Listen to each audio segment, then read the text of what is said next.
The new film from writer-director Charlie Kaufman, I'm Thinking of Ending Things, is the kind of movie that's sure to linger in your mind for quite a while after the credits finish rolling. In it, a young woman heads out on a snowy road trip with her boyfriend to meet his parents. But despite that simple premise, nothing in the movie is truly simple. What follows is a strange journey through the heart of a blizzard, a deeply uncomfortable dinner, and a spooky final trip to a high school, along with an ending that seems to raise more questions than answers. But what exactly that ending means might not be super clear, especially if you're not completely brushed up on your Rodgers and Hammerstein musicals.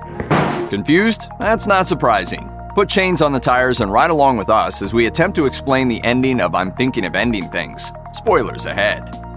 It doesn't take long for I'm Thinking of Ending Things to make the viewer begin to suspect that all is not as it seems. Early in the film, there's ample evidence that Jake can hear what his girlfriend is thinking, either asking her to repeat herself or just looking at her whenever she thinks something that she wants to keep secret from him. I'm thinking of ending things. Huh? What? Did you say something? No, I don't think so.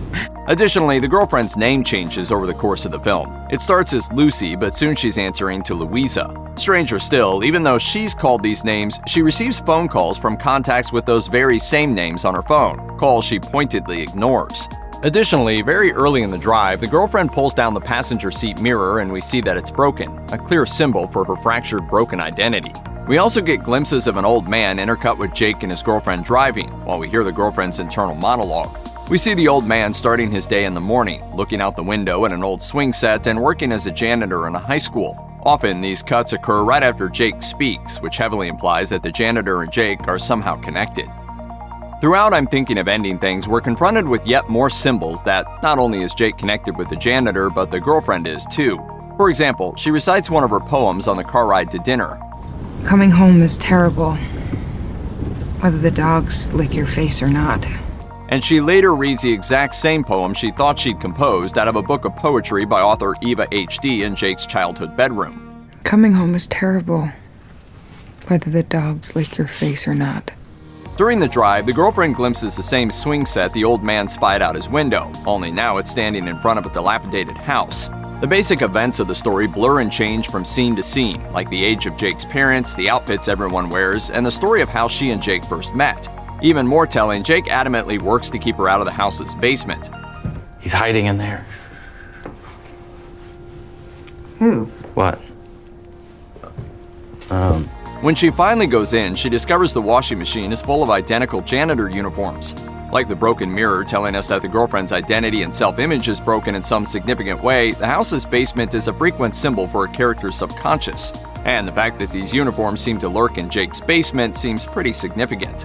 Eventually, enough of these kind of clues stack up to indicate that the girlfriend isn't really there at all. None of the events of the film's main story are happening in what you'd call reality. They're all happening in the mind of that old man, the janitor. The revelation that the movie is unfolding inside the janitor's mind becomes more explicit by the end.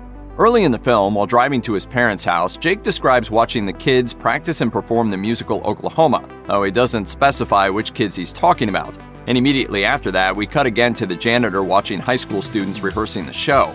Later on, when the girlfriend has followed Jake into the supposedly abandoned high school, she runs into the janitor.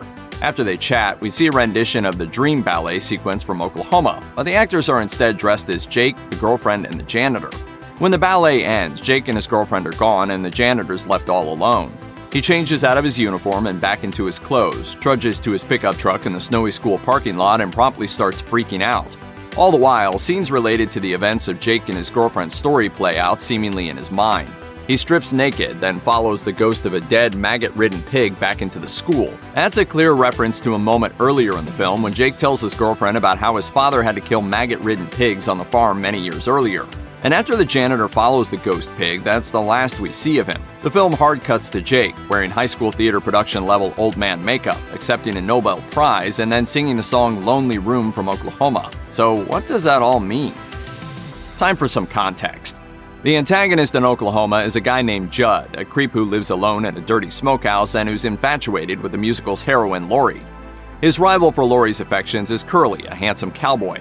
To make a long musical short, no one really likes Judd, and Curly and Lori toy with him during the course of their own courtship. Along the way, Curly literally tells Judd he should kill himself because no one likes him, and that's the only way anyone will finally realize how much they should have appreciated him. Oh, you never know how many people like you till you're dead. Needless to say, it's no fun to be Judd. And that's basically Jake in this film.